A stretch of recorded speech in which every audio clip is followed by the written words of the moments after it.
my friends. Gythia, Sheila, McNallen here, about to tell you a story from the brothers Grimm. These are German stories from long ago. This story deals with elves. And if you're like a lot of people, a lot of little kids, you often think about elves this time of year because sometimes they're involved in putting things around Yule trees and in stockings, and they come to our homes. Well, this is about two little elves that helped out a man who was in need long, long ago, way far away in the land of Germany. Here is our story. It is called The Shoemaker and the Elves. There once was a shoemaker who, through no fault of his own, had become so poor that he had only enough leather for one more pair of shoes. "I will make these the best shoes I can," he told himself, and that night he cut out the shoes and planned to sew them together in the morning. And then he kissed his wife good night, he blew out the candle and crawled into bed. Being a kind and honest man, the shoemaker had no trouble sleeping soundly through the night. He awoke the next morning ready to begin work, but when he got to his workbench, he could hardly believe his eyes. And here he is. This is what it looks like when he's hard at work. There he is. Because they had to make all the shoes by hand in those days. There on the table was a pair of shoes, all made and finished. The shoemaker rubbed his eyes and looked again. But it was no dream. He picked up the shoes and looked at them in wonder. "Every stitch is in place," the shoemaker cried. "Only a master craftsman could make shoes this fine." That very morning a customer tried on the shoes. The shoemaker watched him nervously, for he was afraid that someone was playing a trick on him.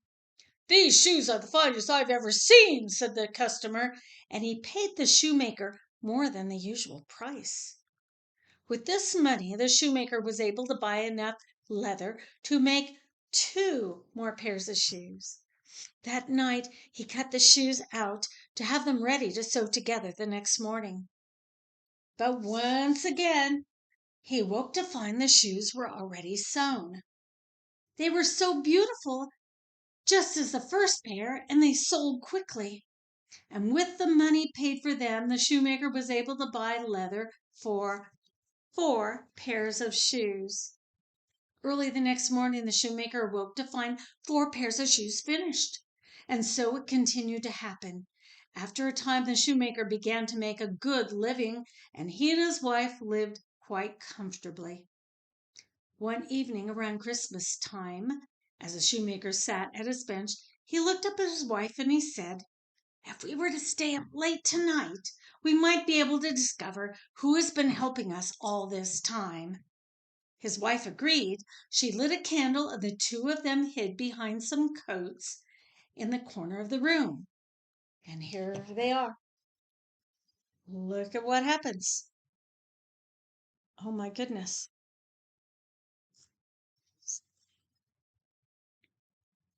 They waited and they waited, and at the stroke of midnight, 2 tiny elves came in and scampered over to the workbench.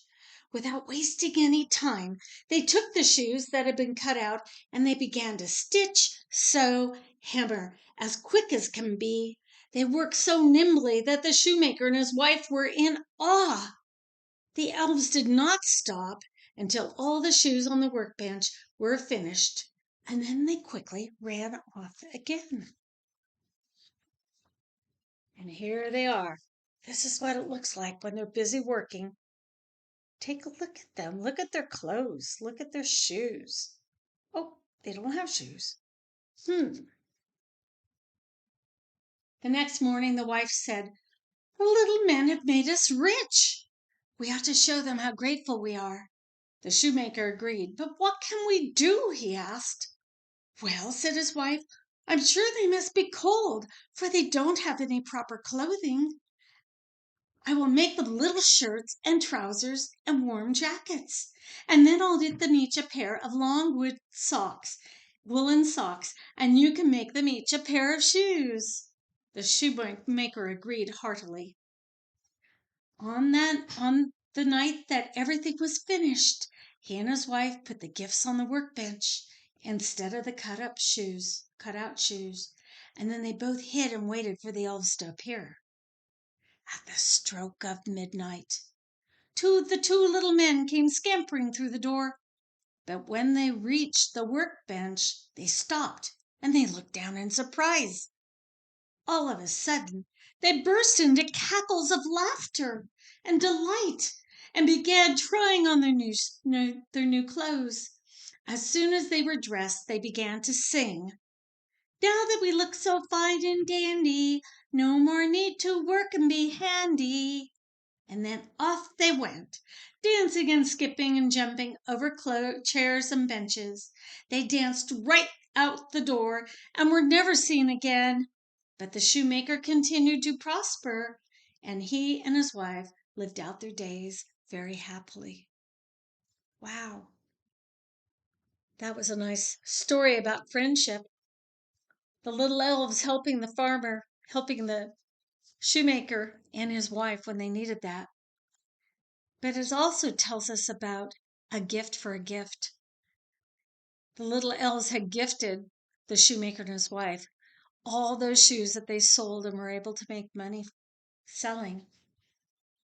And in return, the shoemaker's wife gave them clothes, and that is something they didn't have. And once they had that, that kind of sealed the bargain. They each got something wonderful from the other. A gift for a gift. That is our Rungebo.